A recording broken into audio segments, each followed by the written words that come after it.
आज की हमारी हॉरर स्टोरी एक ऐसी जगह की कहानी है जो पहले शमशान घाट थी।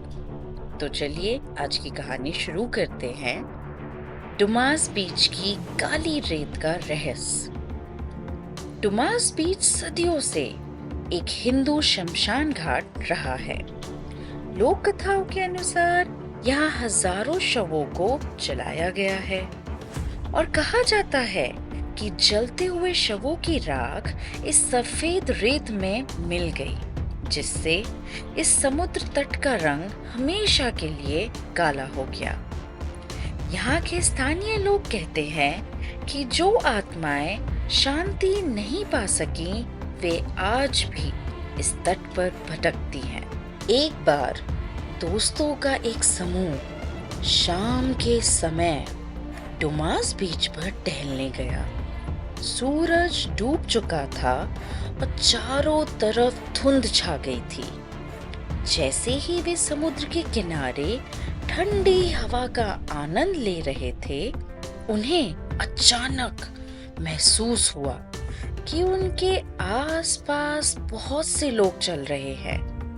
उन्हें सुनाई दिया, वहां मत जाओ, वापस मुड़ो। हैरानी की बात यह थी कि पूरी बीच पर उनके अलावा कोई और इंसान नजर नहीं आ रहा था, लेकिन रेत पर उनके पैरों के निशानों के साथ साथ कई और छोटे बड़े पैरों के निशान अपने आप बन रहे थे, जैसे कोई अदृश्य भीड़ उनके साथ चल रही है। डुमास बीच पर रहने वाले कुत्ते अक्सर रात के समय समुद्र की ओर देखकर जोर जोर से रोने या भौंकने लगते हैं।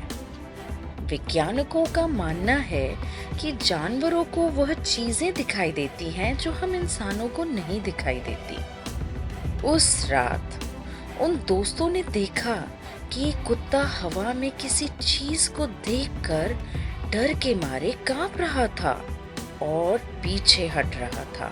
तभी उन लड़कों में से एक को ऐसा लगा जैसे किसी ने उसके कान के पास आकर बहुत ठंडी सांस ली हो। जब उसने पीछे मुड़कर देखा तो वहां सिर्फ लहरों का शोर था और गहरी काली रात। कहा जाता है कि कई पर्यटक जो रात के समय इस बीच पर अकेले टहलने गए, वे कभी वापस नहीं आए। स्थानीय पुलिस भी रात के समय यहाँ जाने की सलाह नहीं देती।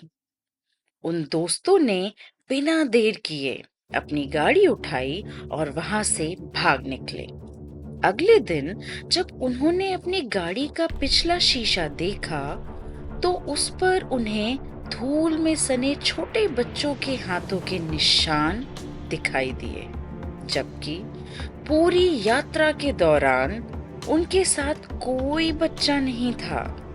डुमास बीच की वह काली रेत आज भी अपने अंदर हजारों अनसुलझे राज दबाए बैठी है। अगर आपको ये स्पूकी स्टोरी अच्छी लगी है तो चैनल को लाइक करें, सब्सक्राइब करें और कमेंट करें कि आप किस तरीके की कहानी सुनना चाहते हैं।